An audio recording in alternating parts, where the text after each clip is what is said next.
evening, everybody, and welcome to this evening's Substance Use and Aggression in Families, a Guide for GPs webinar. My name is Samantha and I'll be your host this evening. Before we start, I would like to make an acknowledgement of country. We recognise the traditional custodians of the land and sea on which we live and work, and we pay our respects to elders past and present. Alrighty, so I'd like to introduce our presenter, Dr. Susie Hudson, and our facilitator, Dr. Hester Wilson.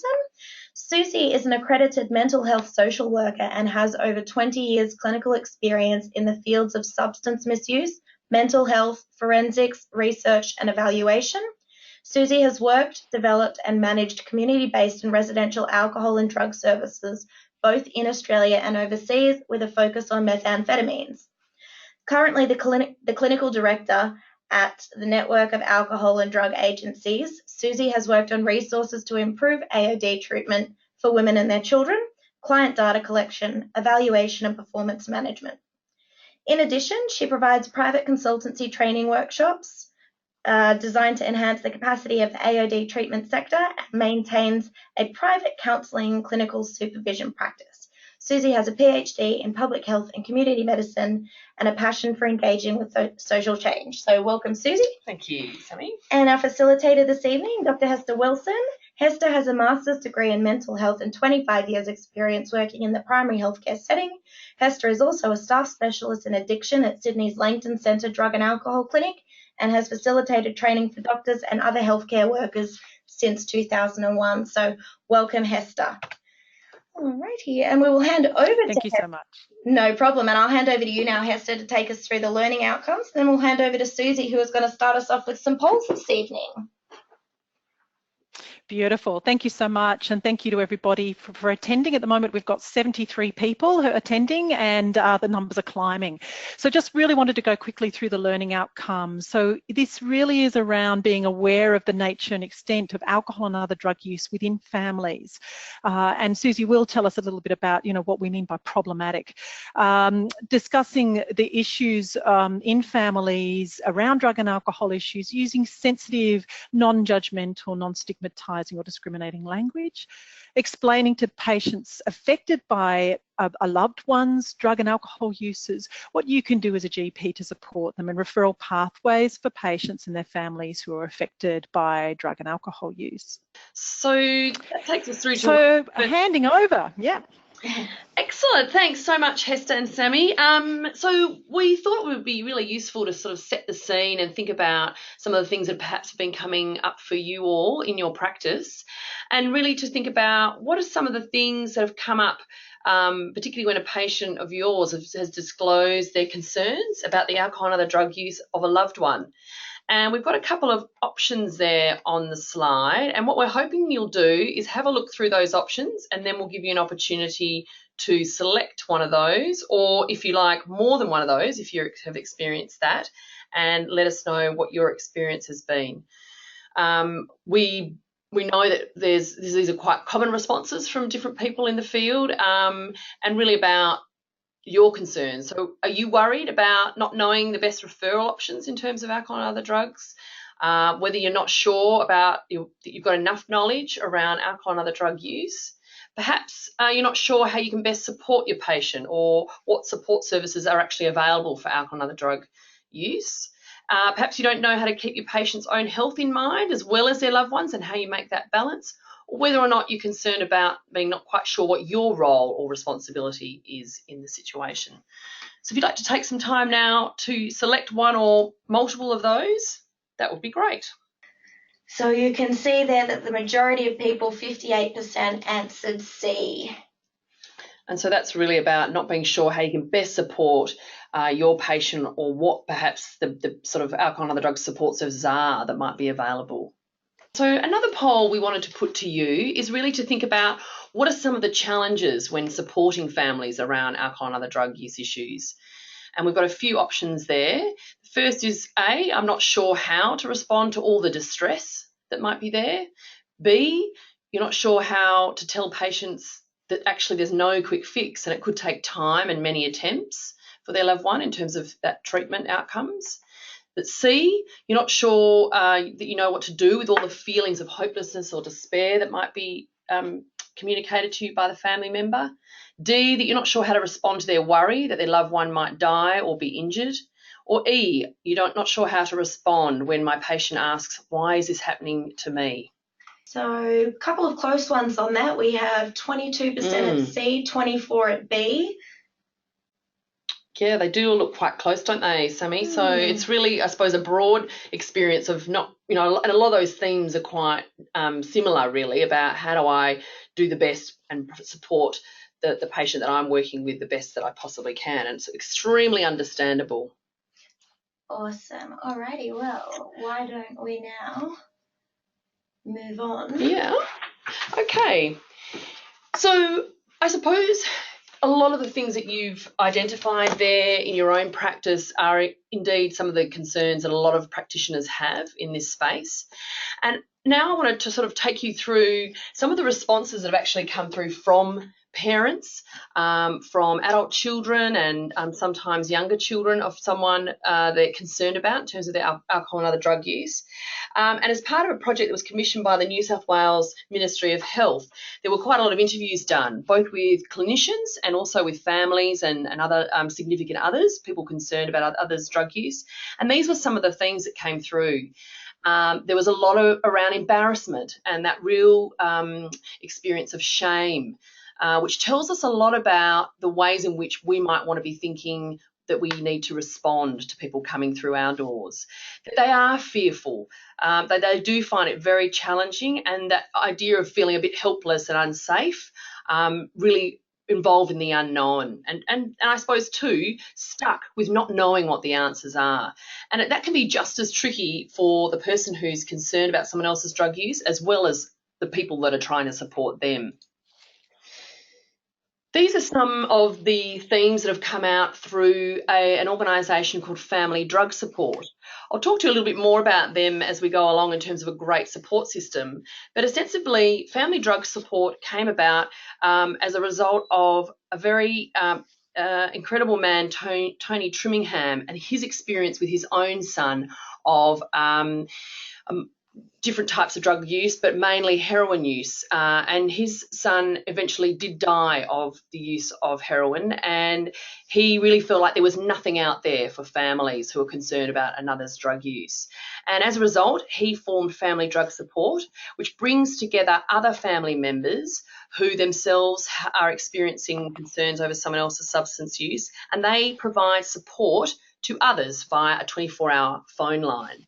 They also run a lot of groups and support groups, which people will find really useful because, once again, they're among others. They're feeling like they're not alone, that this is a common experience, and that they can really share quite honestly the concerns that they are experiencing.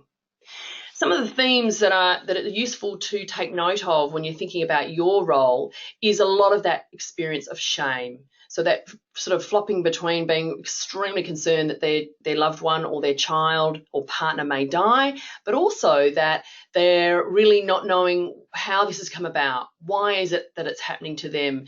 And this is often a direct result of the shame and stigma that people experience.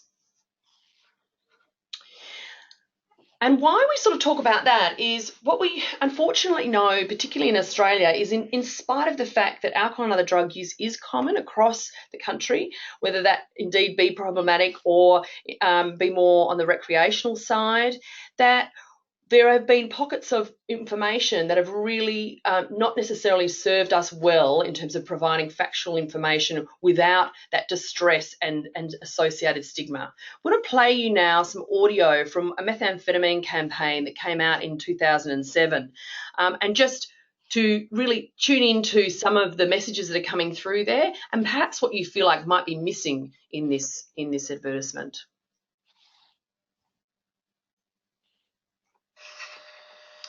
As a doctor treating more and more people who use the drug ice, I see some terrible things. Users who can't sleep for days at a time. Some smoke it, not realising that's just as addictive. No, I'm going out, all right? Ice destroys lives. It tears families apart. Some ice users dig at their arms, feeling like bugs are crawling under the skin.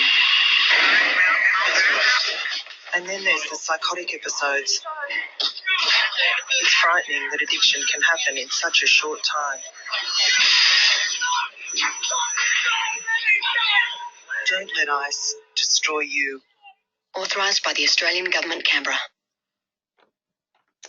So these advertisements in 2007 and then again very similar advertisements that came out in 2015, whilst absolutely capturing some of the extremely distressing potential impact of using methamphetamine over a long period of time, what it sort of missed out was the fact that there was treatment available and to encourage people to reach out for support. And I suppose it tells us a lot about why parents, family members and significant others of someone else who's using a drug like methamphetamine may not come forward for a very long time, or until indeed things are quite traumatic for them because of that stigma and shame, and feeling like there might not be any treatment options out there. And it just has us reminded again how important... Yeah, go on, Hester. Yep. Sorry. So I was just going to say, one of our participants has just noted that this campaign focuses on the fear aversion aspect, which is really fits in with what you were saying. Absolutely, Hester. I think, you know, and what that unfortunately did in someone who was providing treatment in this space, it really kept people away from treatment. It kept them from not reaching out when they needed that help. And this is something for us to keep really in mind when we're talking, not only within the context of our practice, but out in the community as well. If we're contributing to the stigma around alcohol and other drugs, it only serves to keep people away from reaching out for help when they need it. So that first poll is up on your screen now. You can see that there, and we'll wait until we've got about 80% of people voted, and then we will share those results before moving on to the next one. Quite close, all of them there, but 36% of people said less than 2%. Well, you're absolutely correct, those people. What we know is that across the population, whilst there has been within certain groups of people across Australia, there have been some increases, particularly around some of the harms associated with methamphetamine use. We do know that generally speaking, there hasn't been an increase across the population.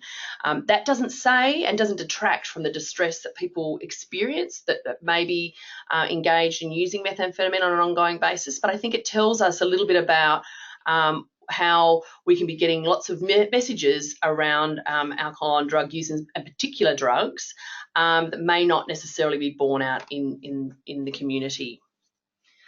Awesome. So Susie, I would also say that there may be some of our attendees who are working in communities where there is a higher level of use and a high level of harm that they're perceiving. Yes. You know, so yes, those levels of 20 and 10% are high, but it may be in particular communities that our GPs are working in. Without a doubt, Hester, and we know that in some rural and regional areas that there are absolutely issues there. And I suppose it's just about putting it in that context of what other issues are going on socially for people, and certainly a drug like methamphetamine can exacerbate those experiences.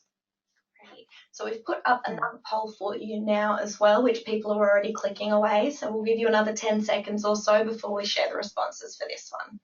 So we had 63% of people answer B, which was alcohol. Which again is absolutely fantastic, everyone. That, yeah, absolutely. Alcohol is still of greatest concern when we look at our National Drug Strategy household surveys.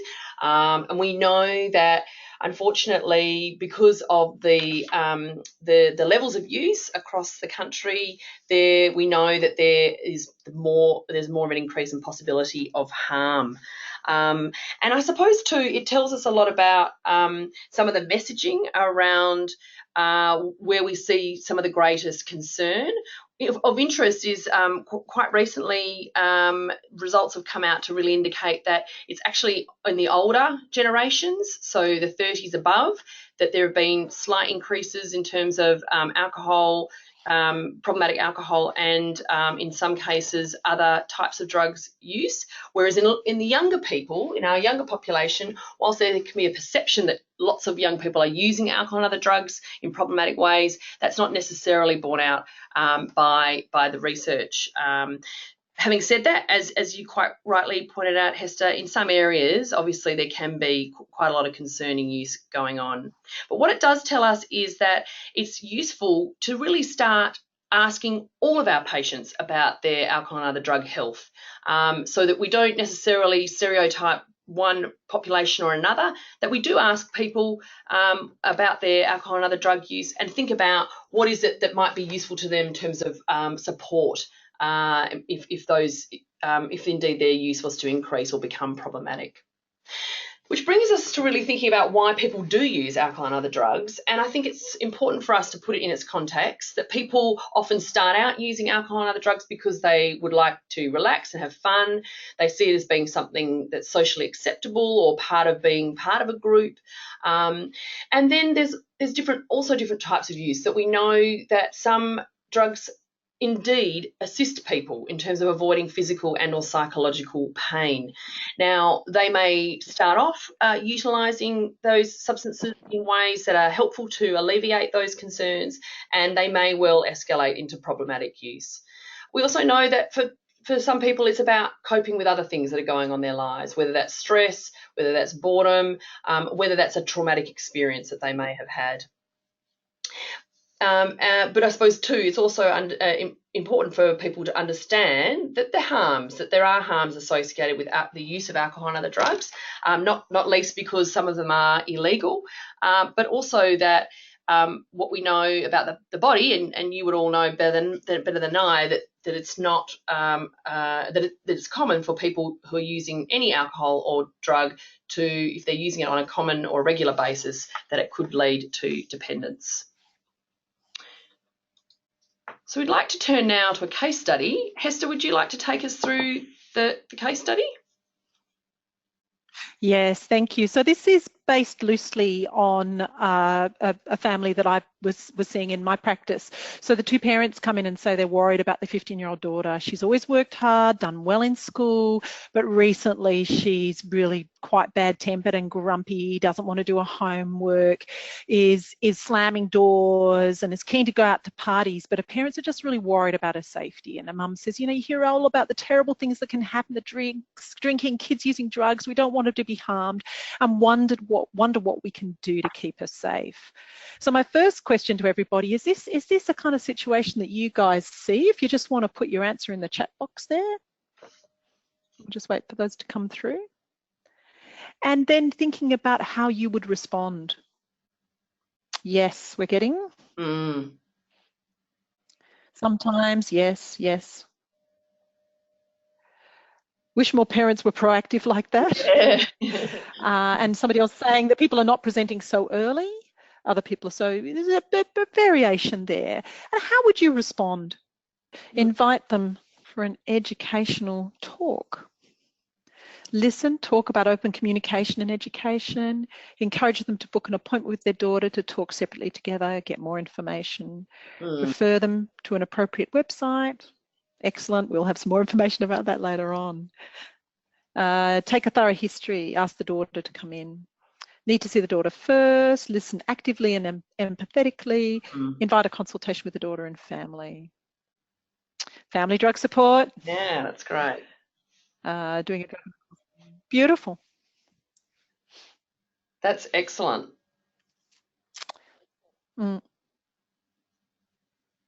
Fantastic. So talking about their worries and then discussing with their daughter. Yeah. Great.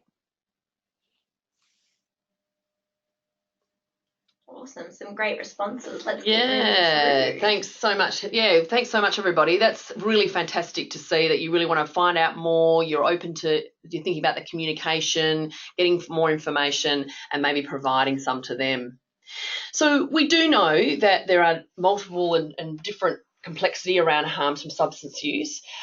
We certainly also know that for some people it doesn't lead to significant harm. So they may use once or twice, they may experiment, and certainly that may well be happening in the case of a young person.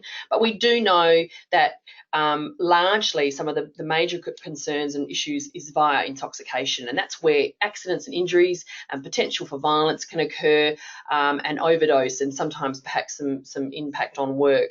We also know in terms of regular use, and that is, that might become a bit of a financial issue. It certainly can have an impact on relationships, and certainly start to impact the health of people, impacting on major organs.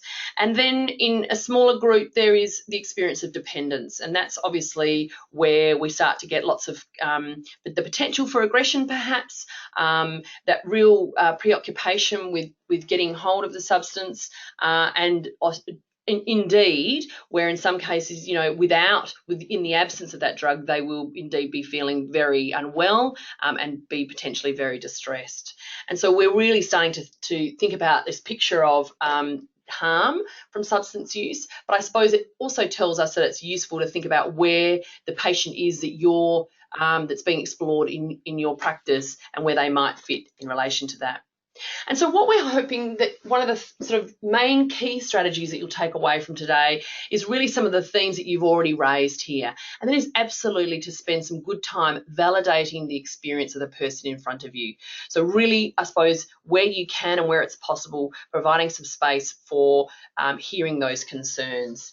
And really, I suppose, validating that it can be scary for a parent, irrespective of whether it's not dependent use we're talking about. We really want to be hearing what their experiences are. Similarly then, as you've all indicated, there's some great themes around education. So we want to think about, do we have the education that we can provide, or are we able to provide pathways into some education tools, whether that's online, making sure that they're factual education that we're providing, or are there other resources out there that the more education can be sought?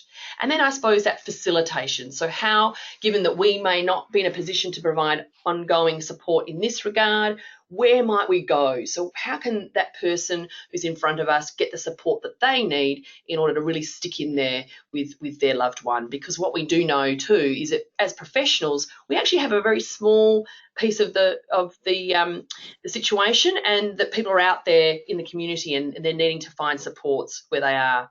Would also really be keen to say that, health pathways, some of you may be familiar with those. Of course, you may be using them in your everyday work, and they can be really helpful. We know that PHNs have been funding some work to develop health pathways for specific drugs, such as methamphetamine, for example, and that can be giving you some good pointers as to where there might be treatment options or further support. It's also useful to remember that a lot of people who may be experiencing concerns around their drug and alcohol use, it may not be just one drug that they're using. In a lot of cases, it might be polydrug use. So we want to be making sure, as you've also raised, that we do a good assessment. In terms of providing basic alcohol and other drug knowledge, Your Room, created by the Ministry of Health and regularly updated, has some really good factual information about all different types of drugs. Certainly it's got some good resources that are available, but it's also the portal into reaching out for some counselling support that you can get over the phone, whether you're indeed the loved one that's concerned about someone else's use, or the person who's using the substances themselves. We'll come to some of the other resources towards the end of the webinar, but also useful to remind you about the DASAS, which is the Drug and Alcohol Specialist Advisory Service, which is there for you as practitioners. And you'll have, via that telephone service, and we'll provide you the details soon, access to addiction medicine specialists in terms of perhaps some case consultation. We know that we're quite fortunate in New South Wales, and although it can be patchy when it comes to rural and regional areas, there is a range of different types of services. And what is interesting in our community is that sometimes there's not good education around not only drug and alcohol use, but also the variety and range of services. Most parents and concerned others are often thinking that residential treatment is the only option, but what we do know is that there's lots of support groups, there's individual counselling, there's also Aboriginal specific alcohol and other drug services in most regions, and certainly we should be considering that when we're working with Aboriginal and Torres Strait Islander clients if that's what they're interested in. And I suppose too is really thinking about the online and phone counselling, because that often can provide an anonymous completely confidential route if people are looking for, if they're concerned about confidentiality. I wanted to raise with you another great resource that might be useful for your officers, and that's around language matters. What we know, and this was a project that was undertaken by NADA and NUA, which is the New South Wales Users and AIDS Association, and they represent people who use drugs. And this particular project was really about finding out from people who use drugs and those who support them what language is not so helpful. And once again speaks to the importance of and power of language, and how useful and a great role for all GPs is to really start to tackle some of that language.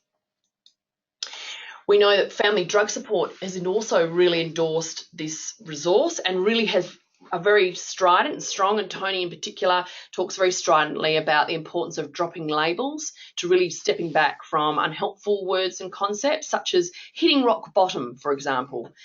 Tony often talks about the fact that we talk about this idea of, you know, tough love and kicking people out, and that they will realise that they've now reached rock bottom. But he will quite clearly say that for him, or in his case, his son's rock bottom was dying. And we don't necessarily want to be perpetuating this idea that it's about people reaching a point where they can go no lower, and that will be the thing that has them want to change problematic use. So really remembering that whoever the person is, they're someone's son, daughter, partner, etc. And so really trying to keep that in our minds, not only when we're working with patients, but also out in the community.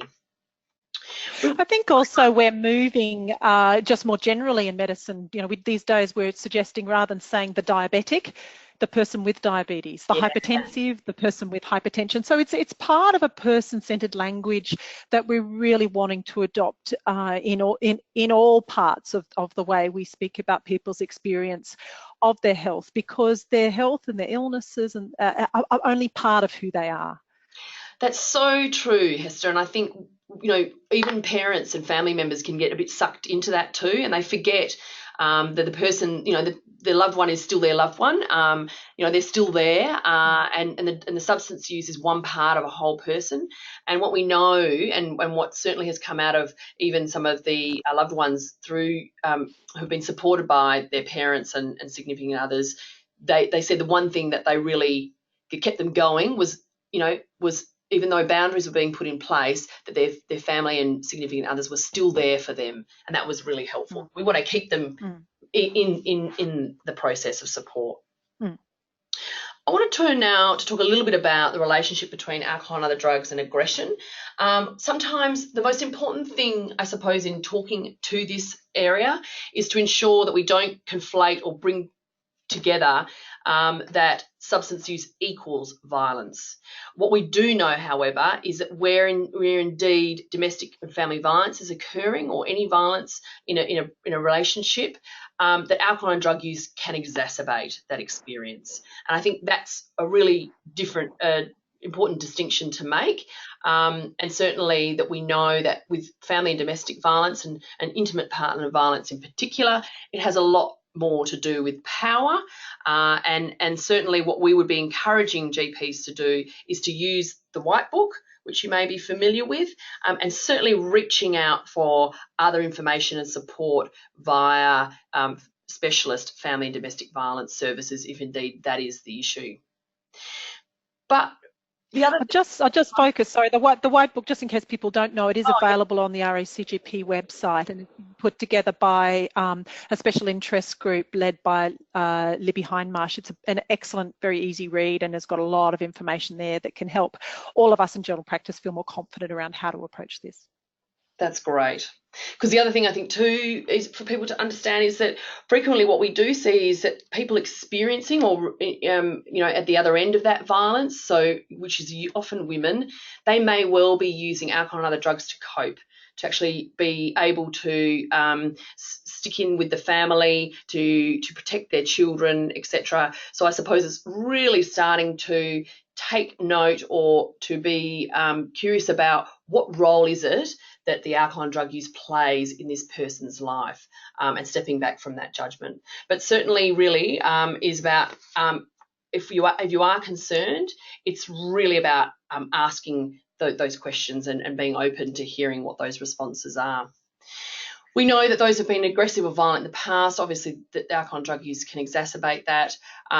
Frequently, if there's a combination of drugs being used at the same time, and indeed if people are withdrawing or coming down, that experience of agitation that can occur as a result of withdrawing from a particular substance, and it usually complicated by other issues that are going on in somebody's life.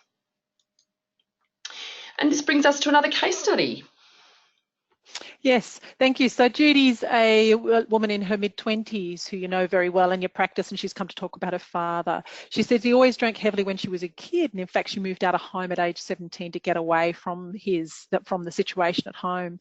She lived overseas for a few years and now has come back to her hometown to find that he's drinking every day. He's lost his job, the relationship with her mother has broken up, he looks really unwell, and she's really concerned about his well-being. You also know Steve well, and you've spoken to him about his hypertension and abnormal liver function, but we're not aware of the extent of his drinking. Now, once again, first question for you guys is this a common scenario where a family member comes expressing concern about someone and you actually know them but didn't realise that they were drinking as heavily as their family member says? So we'll just wait for some responses on that. Yes, common, have had this before. Yes, of course. So I think it is a really common thing that people may not actually tell us the full extent of what's happening with their drinking. And it may be that we're not asking, but it may also be for all those reasons that were raised before around feeling shameful and feeling stigma and, you know, that get in the way of people letting us know what's really going on. The other thing is that this Steve has not given you this information, his daughter has. And what do you think are the issues that might be going on for his daughter? So one of our attendees, Wawa, has said a really important thing, assess the risk of drink driving, which is a very important thing, looking at whether you might arrange a family meeting. But certainly that is a tricky thing for us as practitioners, that if we're aware that somebody is driving and drinking, how do we approach that? Certainly in New South Wales, you can make a report to the RMS. So confidentiality is an issue, just looking at those things, absolutely, that you've got this secondhand information. Father's health, social interactions with family. The daughter may not want you to tell him when you become aware of. So that is a trickiness. Sometimes family members will say, look, I don't want you to tell them that I've been to see you. It's a really tricky one around how you manage that so that you actually are aware of that information. Certainly as a practitioner, my approach is if somebody wants to tell me what's going on, I'm happy to receive that, but that doesn't mean that I can disclose what is going on, what I understand to be going on from my interactions with the patient. So need to maintain confidentiality, thorough discussion with father, need to maintain privacy. There's an issue here about his behaviour, and that, look, one of the things that came up for me with this patient was that she had had an experience of her father drinking heavily as a child and actually moved out of home because of his behaviours. So once again, it comes back to that issue of how do we make sure that she's okay, that she's looking after herself, that there isn't a history of trauma here that she needs to deal with so that she can manage the situation for herself and stay well for herself. How much is she drinking? Is this an issue that's coming for her? We've got Abram is saying, ask about safety and any history of abuse. So absolutely going back to what I was saying. Is Judy justified as the father or herself of the problem? Absolutely. So we don't know the full dynamics or the full story there. But so true, Hester, and a lot of you are raising this. Confidentiality is a big issue with families and loved ones. However, there are lots of conversations that we can be having with Judy, for example, because she's the one that's in front of us telling her of her concerns. There's lots we can do to explore with her about what's happening for her, because that's often the thing that can get a bit stuck. We get a bit deer in headlights because we start to worry about the confidentiality stuff and don't sit enough with the person who's there in front of us. It's what can I do with you? What for you? How can we talk about this so that you're safe or that you're okay? What are you doing to look after yourself? And that's often hard for people to hear too. They'll say, well, I'm not the one with the problem. Don't worry about me. And that's really where we're having to use lots of that empathy and skills around, who's there in front of us. What can we talk about? Absolutely. Yeah. Oh, we've got a suggestion of Al-Anon as an option for a family member. So for people who may not be aware of that, that's based on the 12-step program Alcoholics Anonymous, but it's for family members. There's also Al-Teen, which is for teenagers, based on the same program. That's another option, as well as family drug support. Yeah. But I think you're absolutely right. It is around being with that person. They've come, they are concerned, and it's having an impact on them. And also the thing that she's noticed is, look, he'd always drunk a lot in the past, but now he's drinking every day. He's lost his job. He looks really unwell. She's really concerned for his physical well-being. And once again, that comes back to that question of, is he going to come to harm? Is he going to die from this use? Yeah, I just think it's that real stuff of working with what you have in front of you, but I suppose too, accepting that she would want something to happen potentially, and navigating some of that, I suppose too.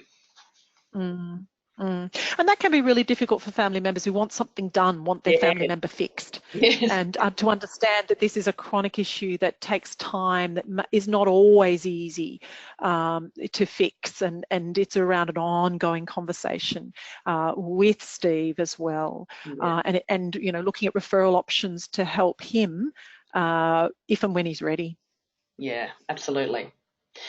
So we might move on and talk a little bit about this, what can be very useful for families, particularly if they're living with the person who's using a particular drug or alcohol, but usually a particular drug, and that is to really look at the different highs and lows of the use. What we can often find, particularly say with methamphetamine, is that it can get a bit confusing as to whether the person is using the drug or is withdrawing from the drug. We're more likely to see aggressive and agitated behaviour when someone is withdrawing, so they're feeling uncomfortable physically and emotionally and mentally. And so often that can be the perception that actually the person's continuing to use, and families can get into this bit of a guessing game as to what's going on. So it's really starting to help them understand that there could be this real anticipatory excitement or agitation that happens for a person before they're using or in anticipation of using, that there will be for that person these positive effects, that they will be attracted by the good feeling that they get. They may feel more energy and focus. They may feel relaxed. And I suppose too, particularly around some of that increased self-confidence. Sometimes families can get a bit confused because they're saying, "Wow, everything's going very well. He got up out of bed and he was cleaning up his room. He was really motivated and doing things." And that might be actually when that person is using the drug, because it's become a way of actually functioning for them. We know that in that crash period, particularly if someone's been up for a very long time, we know obviously with methamphetamine that is an issue, that it's really going to have an impact on their sleep. Low energy, they absolutely will suppress their appetite, and there may well be some of those experiences of mood swings. Certainly too, in that crash period, for people who've been using for a considerable period of time, they will be potentially very, very sad and potentially suicidal. So it's also about, I suppose, checking in and ensuring that they're safe and that they're okay. And certainly, I suppose, when we're moving into more dependent use, there can be that real yo-yoing of behaviour. But it can, that withdrawal too, certainly as we know with, say, something like alcohol, family members can get quite persistent perhaps about stopping use, so going cold turkey, as they may say. But we do know that if someone has been using, for example, alcohol, and you will know this, you all will know this, that it's important that the family understands that going cold turkey on some drugs, and alcohol in particular, may actually be very dangerous. And so it's about making sure that they're getting the right information. And certainly inquiring about whether they are indeed concerned for their own safety, and what they have in place if indeed they were concerned. We know that for some drugs, and methamphetamine, this is particularly true, that psychosis is an issue, and you will be familiar with how that might present, and certainly some of the ways in which you can respond. But it can be useful information for a family to understand, because we know that particularly with methamphetamine, a lot of that psychosis experience can be a lot around persecutory thoughts, and that's quite difficult if you're preparing meals, for example, for someone and they're very highly suspicious about potentially being harmed. And so it's just, I suppose, being very clear about what and when this might be happening, and ways in which they might best respond. We've touched a little bit about family and domestic violence, but I suppose what's important to say is really that you're asking the question of all your patients, if you do have concerns or they're raising concerns around intimate partner violence, or indeed perhaps if they have a young person in a house that they're experiencing violence from, but really understanding that in terms of that intimate partner violence, we're really talking about a whole host of behaviours and not just about physical violence. And certainly we would encourage practitioners to really reach out to specialists in the area via things like 1-800-RESPECT, or, as Hester quite rightly pointed out, the RAGCP White Book on the RAGCP website.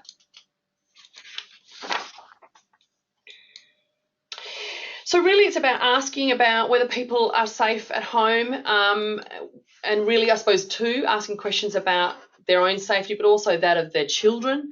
And I suppose, too, really being aware that we're including children and other family members' well-being in that line of questioning. And really, I suppose, opening the door for any concerns about children, because frequently we know that in the case, that drug and alcohol use doesn't equal bad parenting, but that indeed it can impede or get in the way of being able to support the needs of a child. And certainly sometimes you may be working with the grandparents who are quite concerned, and what role they can play in terms of providing support around that. That's worth really exploring with your patients. So we know that for a lot of our patients that children can be a real catalyst for change too. So it is really, and I think GPs have a really great opportunity and are in a great position. They're often very trusted people. They may well have been involved with a family for a considerable period of time. And because it's sort of in that safe health space, it's really worth exploring the potential impact on children and really seeing that they may indeed be a catalyst for change, talking, because parents don't necessarily always understand the potential impact of the use of alcohol and other drugs. They'll often indicate or report that the child doesn't know, the child's not aware that I use alcohol or other drugs, or I do it, when they're asleep, or things like that. But I suppose it's just gently inquiring about the potential impact in terms of their ability to care and support their child and connect, I suppose, with their child. So we would really encourage, that there's a significant role there for GPs around healthy coping. And I suppose that that's where you have a really great role to play, that you're able to really gently explore not only the importance of people supporting themselves and keeping themselves healthy, but perhaps too exploring with people what are their supports out in the community. There is the potential through drug and alcohol use for families to really isolate themselves from their support networks, feel like they can't engage in their own hobbies or pursuits because they need to be caring for the person who's using alcohol and other drugs. And so it's really an opportunity to say, where are your supports? How are you looking after yourself? And similarly, too, to perhaps consider what's going on for them in terms of their own alcohol and drug use. We can often sort of be, say, quite fixated on the illicit drugs and what might be happening there, but we do want to be exploring with that loved one about what's happening for them in terms of their own alcohol and other drug use as well. So I want to take you through a couple of potential referral pathways. Of course, it's useful to raise with our patients that if they are concerned about someone's health or they feel like they're in danger, that they really do need to reach out to the emergency services, that they shouldn't be trying to tackle some of these issues on their own, and that they really do, I suppose, need to have a bit of a plan if they do indeed feel concerned about their own safety. Similarly, Lifeline, obviously very helpful for someone who's really concerned about someone else's substance use. Once again, potentially too, I suppose, thinking about if indeed their loved one is feeling suicidal as a result of alcohol and other drug use, that it's worth exploring and making explicit in your conversations, particularly around that.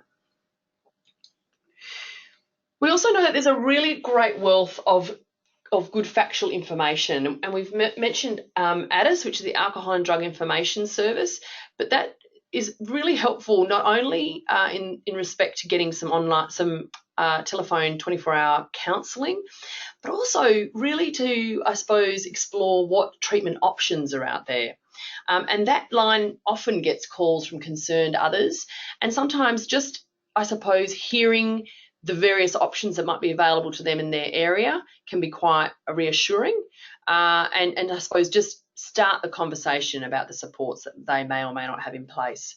Similarly, as I mentioned, the Drug and Alcohol Clinical Advisory Service is a great opportunity for you as practitioners to reach out for additional support, to get consultation around a variety of issues that you may come across, whether it's the interactions between, say, medically prescribed drugs and illicit substances. While that's not exact science, it can be really helpful information to get from an addiction medicine specialist. Similarly, around mental health issues that you may be concerned about, that can be a really great service to reach out for. Can I just point out that in New South Wales it is DASIS, it is DACIS in Victoria and South Australia.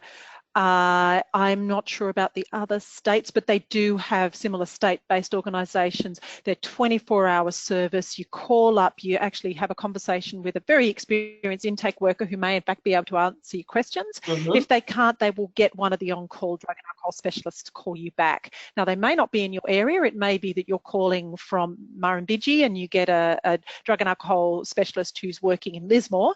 So they may not have local referral information, but they certainly are a really fabulous resource around any issue that you're having in terms of drug and alcohol if you want any advice. And as Susie said before, don't forget Health Pathways, who will have localised, most of the Health Pathways have localised drug and alcohol referral information as well. Yeah, that's great, so it makes it a bit more targeted to who you might be speaking with. Certainly really, once again, places it back in that health space of, reaching out for some good support, and to see that there might be a variety of different types of approaches there. We've also got, obviously, family drug support, and certainly someone online has mentioned that. And I think that's in all the workshops that I've run in collaboration with family drug support, people talk a lot about how reassuring it was to be talking to someone who knew exactly what they were going through, because they themselves had that experience. They didn't, they weren't feeling alone. They felt really like this was something that they could be open and honest about.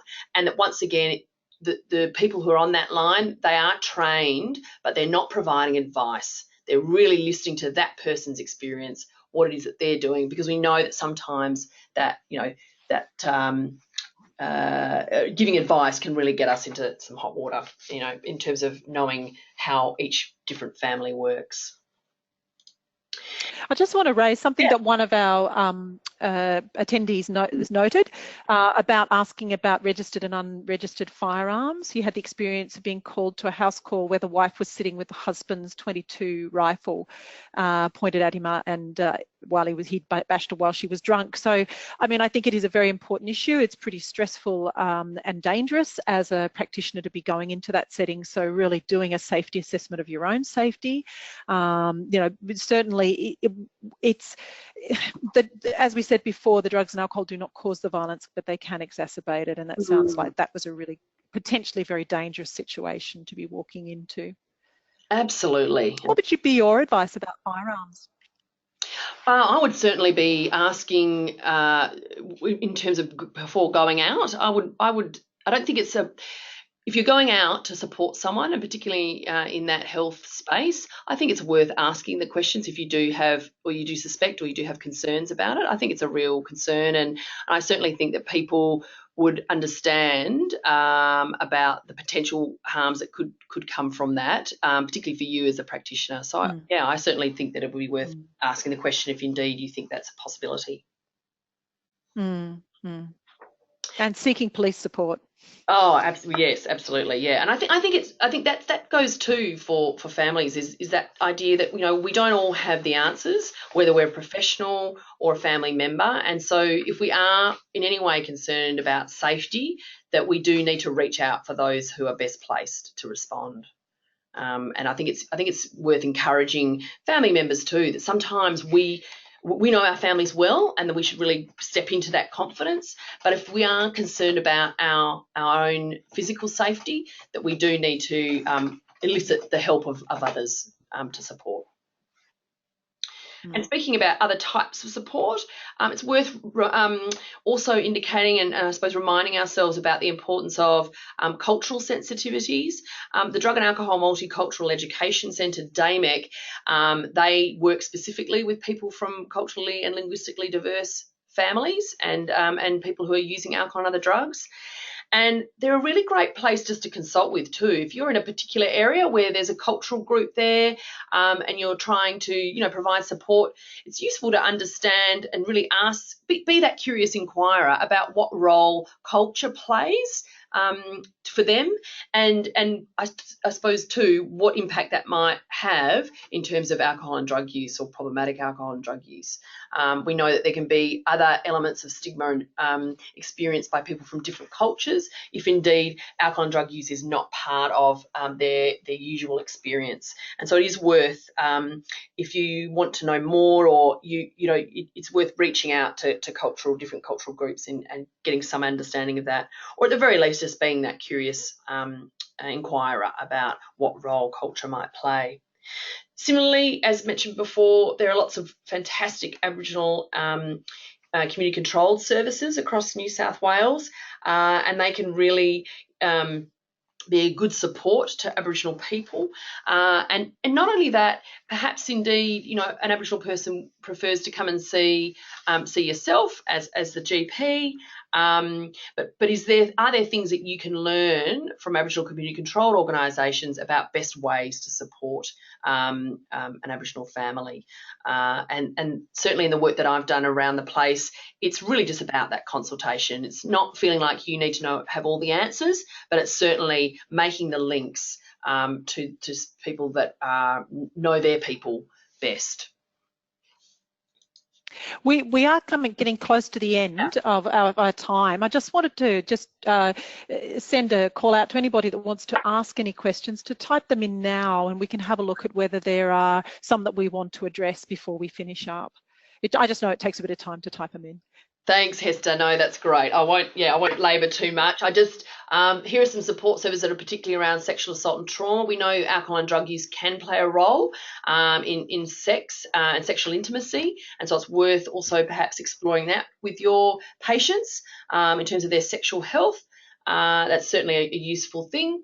And two, when we're talking about parents and children, that if it was indeed a child or a younger person that had indicated that they're concerned, or perhaps alcohol and drug use being used to support people in terms of their parenting concerns. Parent Line is a great opportunity to say to parents, reach out for help. We don't know what we're doing as parents. We're just making it up. And so that can also reduce some of the distress around substance use. And then obviously we need to be working quite closely with our mental health colleagues, because we do know that drug and alcohol use is often goes hand in hand with concerns around mental health issues, and then that the drugs and alcohol could be used to really as a coping strategy. So linking in with mental health, either via the health line, through your health pathways, or for young people, Headspace can be really useful if they're in your areas. And lastly, just really, I suppose, ensuring that our spaces that we work are really, I suppose, and in terms of your own practices, that you're really signalling to people that this is a space in which people can talk about concerns around alcohol and other drug use. They can talk about concerns around the potential of family and domestic violence, that there are posters, and similarly that we're talking about the whole range of families. So that is not just those from heterosexual families, but also from the LGBTI community, and that you're signalling to people that your practice is able to support all types of families and relationships. And so in summary, we really wanted to bring these things together. It's about validating, once again, really hearing and understanding that family members can feel shame, guilt, worry, fear, and that despair, that really thinking about how being family inclusive, as you all are, is really about making sure that we're stepping back from judgmental language, that we're really using patient-centred or person-centred language, that we do absolutely provide education where we can. Sometimes it's about sitting side by side, asking the questions about how that drug makes someone feel, really being clear that alcohol and other drug use doesn't necessarily cause aggression, but it can absolutely impact the risk of harm. We know that drugs work in different ways, to be able to communicate the drug use cycle and psychosis, and absolutely thinking about where we might facilitate people in terms of getting ongoing support and assistance. And I would also say with that it's also support for us, because this can be challenging work. Yeah. If you are, you're asking the questions around safety of children and families, and the distress of families, the sense that we can have, and the issues that are brought up for us, as we said in our first one of our polls, to seek support for yourself as a practitioner, through your networks, through drug and alcohol services. But remember that these situations can be quite distressing for us as humans as well. That's so true, Hester. So we do need to finish. Yeah, sorry. Yes, go ahead. Sorry. So we do need to finish. We're now on 8:30. Look, and really we have covered those learning outcomes. There haven't been any additional questions that are really closely focused on the webinar tonight. So I do hope that this has been a useful webinar for everyone, and thank you so much for attending. I think we now need to hand back over to Sammy, because it is 8:31. It certainly is. Thank you so much, Hester. And I just want to thank again both Susie and Hester for joining us this evening. And thank you, Susie. This has been great, and I hope everybody online has enjoyed the presentation. Thank you, everybody, and good night.